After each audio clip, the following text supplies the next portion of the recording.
Hey y'all, do you have Kindle Unlimited? Perfect! Then let me tell you a little bit about my books. First, we've got Cemetery Tours. It's about a young man, he can see and talk to the dead. He's tried his whole life to keep it a secret. There's a little bit of romance, a little bit of suspense, lots of ghost hunting. Perfect for those of you who just aren't quite ready to say goodbye to Halloween yet. And to be honest, I'm right there with you. Up next, we have Broken Mirror, a collection of 8 short stories featuring werewolves, doppelgangers, a little bit of romance here and there, and even a crossover between Cemetery Tours and my next book, which is Boy Band. This is my young adult romance novel about a young lady in love with her best friend who just so happens to be a member of the world's hottest boy band. Fun fact, this actually began as a NaNoWriMo project. I did not expect it to have more than one book.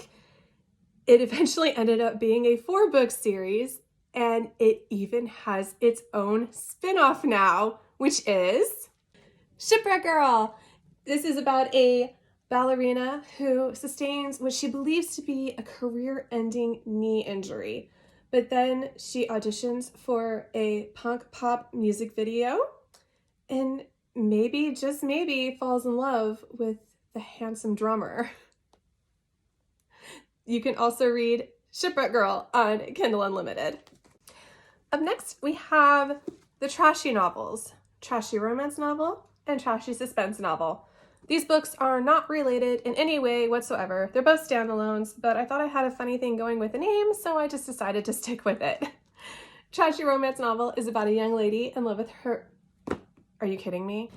Trashy romance novel is about a young lady who writes a trashy romance novel. It becomes adapted into an 8-part miniseries, so she flies to Scotland for the filming and falls in love with one of the actors. This book actually is my love letter to Scotland, which is absolutely the land of my dreams, and I can't wait to go back.